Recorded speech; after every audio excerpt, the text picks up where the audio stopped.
Odell Beckham Jr. is out in Cleveland. The Beckham era is officially over. One that started with so much fanfare, so much promise, one of the best receivers in the NFL, heading to the Cleveland Browns.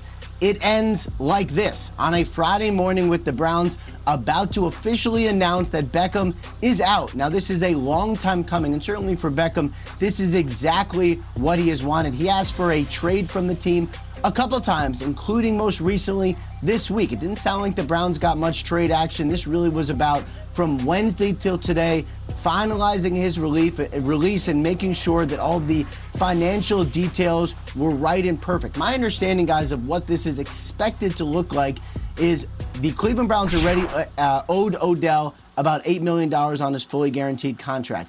They're going to restructure his contract, cut his base salary down to about the minimum or maybe a little bit above, give the rest in a signing bonus. What that does is when he heads to waivers, he is claimable. So some team could actually claim Odell Beckham Jr. for the low price of probably around $1 million.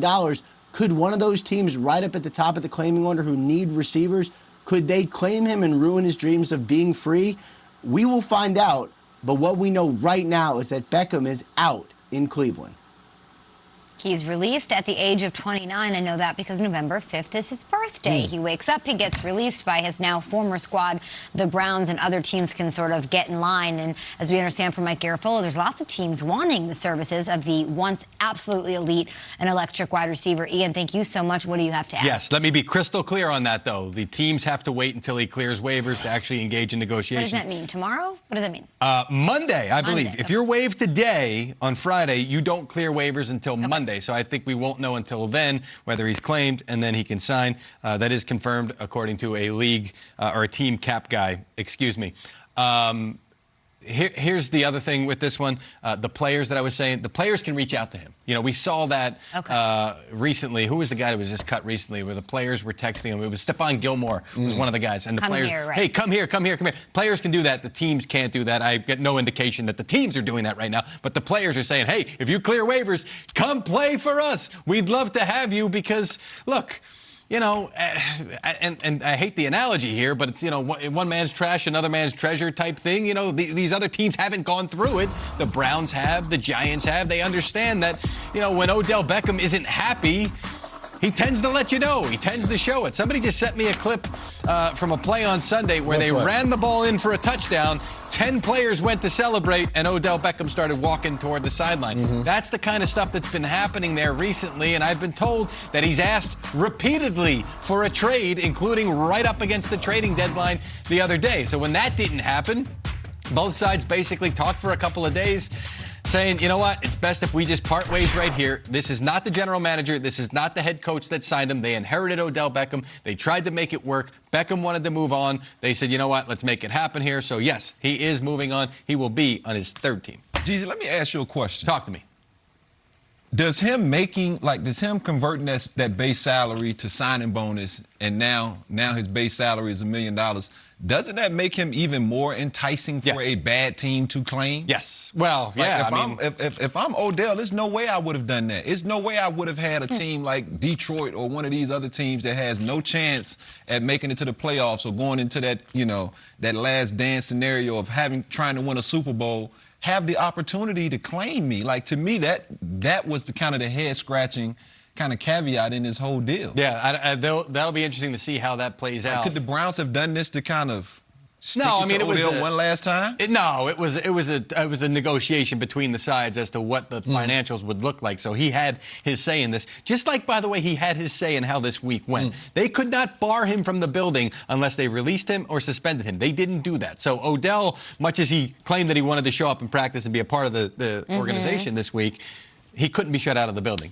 But who's going and showing up if you know they don't want you there? Because I had a similar situation in Oakland. Al Davis, like I said, he wanted me to redo my contract. I didn't. So he told me, don't show up to practice today. I mean, I didn't know all the rules and things, and I wasn't going to show up anyway. You tell me not to show up, I'm out. I'm not going to show up. And so I kind of push back just because, like, if a coach tells you, if your boss tells you, hey, don't show up to work, are you going to argue with them to show up to work and wake up? And heck no. You're going to be like, all right, cool. When we got a resolution, let me know. Is there any way he goes through waivers untouched? I think it brings up a good point. Like, the Lions should claim him. Screw it. Do it. You have no wide receivers. Every bad You have no team buzz. should. Yeah. You're the number 1 waiver pick. Can you imagine that? I mean, so Von Miller says... Or Jacksonville. Oh, my God. Maybe Jacksonville. Von Miller says, I went to sleep at 4-4 and I woke up at 7-1. Odell could go to sleep 4-4 and wake up at 0-8. Yes, and now sir. you're the best player on our team. I think they should do it, especially at that reduced price. I don't know. Maybe Jared Goff's dad should make a video. You just want to stick it to him. I don't know. I'd be pissed if I was Odell. But you have to go. Yeah, you do. You know what I'm saying? Like, that could get very odd because there are 32 teams, starting with the Lions, and then whoever's first. That, like, I don't know if he does clear Well, it that. just feels like Peter was here yesterday, and I think he was said, like, is there a line for him for his services? We don't know. And Max saying there is a line for him, so it'll be interesting to see how it happens.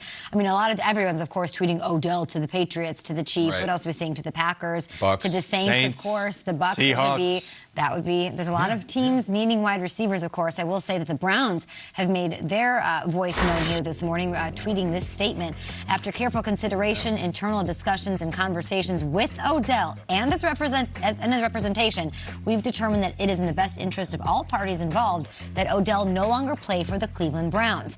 We appreciate all his efforts and contributions while in Cleveland, but we've just reached a point where it is best that we move forward as a team without Odell. We are finalizing the process of granting Odell his release, and we wish him well as he continues his career. That, of course, coming from EVP and GM Andrew Berry on Odell Beckham Jr., who is released at the age of 29 from the Cleveland Browns. He will have to clear waivers, which means something will happen between now and Monday. Good Morning Football Weekend. We'll have you guys covered with Mike Garafolo tomorrow morning. But yeah, there we go.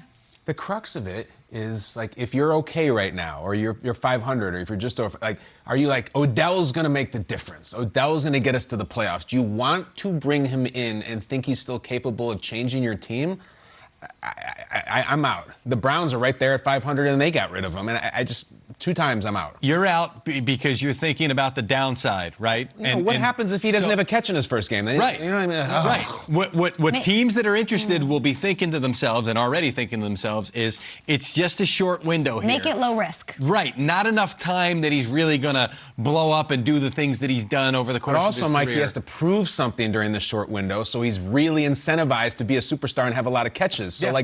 that's also something I have to deal with. Sounds like the Saints. And I think part of what he needs to prove is that he can coexist, right? And so to me, it shouldn't be about numbers with OBJ, no matter where he ends up at. It should be about just letting everyone around the league know that you can do this. I mean, we talked about, Antonio Brown, and through the course of all the craziness and I almost said Oakland. I think they were still in Oakland, right? So Sure, I can't say Oakland. Of course. All right. So all the craziness in Oakland with the Raiders, and then he ends up with a guy like Tom Brady, who he has the ultimate respect for, right?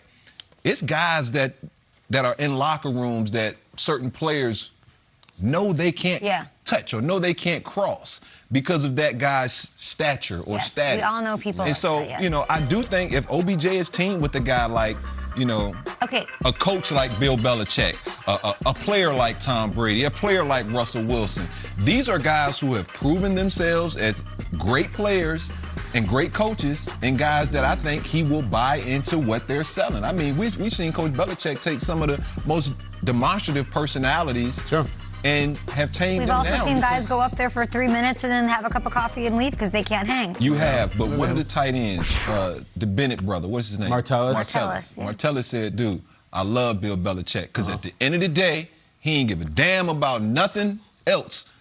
But can I go out here and do my job? Listen, maybe the Jets claim him. We have no idea. Is he going to be happy on the Lions if he's getting 20 targets a game and he's No, of scoring course not. 200-yard games every week, 2 touchdowns? Is he going to be happy? I don't know if he's going to be I don't happy if think he's so. on the 85 Bears. I have no idea.